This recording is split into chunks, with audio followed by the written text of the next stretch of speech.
All right, real quick, I'm going to show you how to get to the fuel door actuator. This is on a 2011 VW Jetta. So this one, it was chipped on one side, and it also wasn't pushing in or out. It had gotten stuck.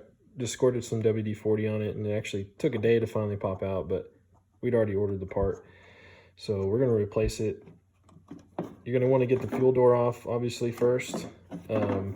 Easiest way to do that, there's a screw right here that you're going to want to take out. Obviously, take the gas cap off as well.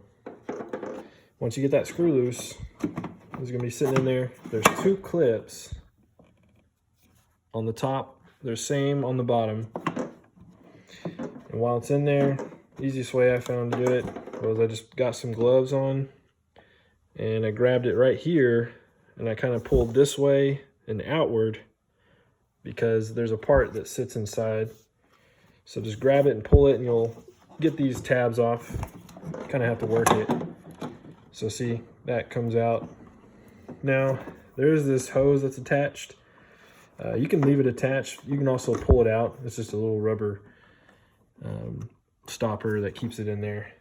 So the actuator part that we're replacing, this guy right here, it just sticks to the inside of the wall. Let's see if we can get my hand in there.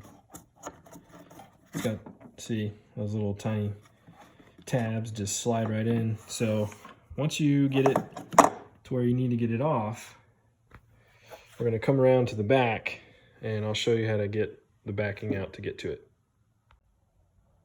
Welcome to the back.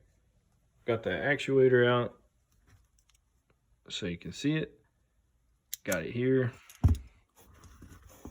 Plugs on the other end. This is the part I'll show you how to get to in just a second. And the reason this has power, because when your car is locked, this will stay down and people can't open your fuel door to steal your gas. Here's the part number, Dorman. And what we're going to be attacking are these little tabs. Okay, they're one-time use. See them right in the inside on the trunk. For an example, you're going to want to have a tool like this in order to get underneath those tabs and pop them. There's only two of them you're going to want to pop because you're only going to want to pull it down just a little bit. Okay, so underneath here on the right hand side, there's the back wall. It's right up here. You'll see this little bulge. I've already popped it, but just gonna get the tool underneath.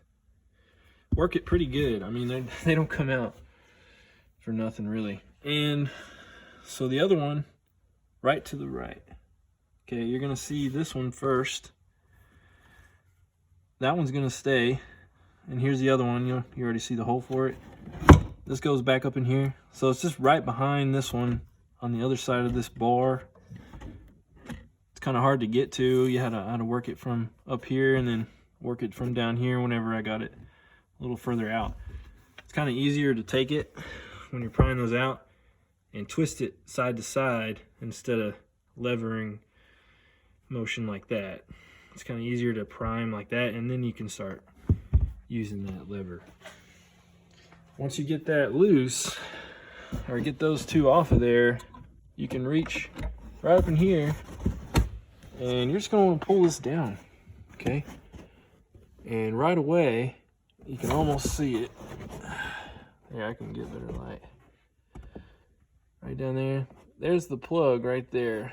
Okay, and you just reach towards the fuel door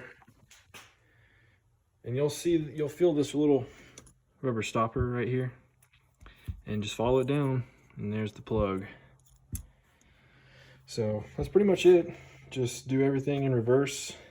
In order to replace these, because like I said, one-time use, you can find them at your local parts store like AutoZone or Advanced Auto Parts. They carry these all kinds of different tabs.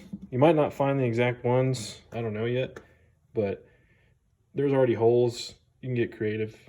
It pretty much stays as is, so it works out. But that's pretty much it. Good luck out there.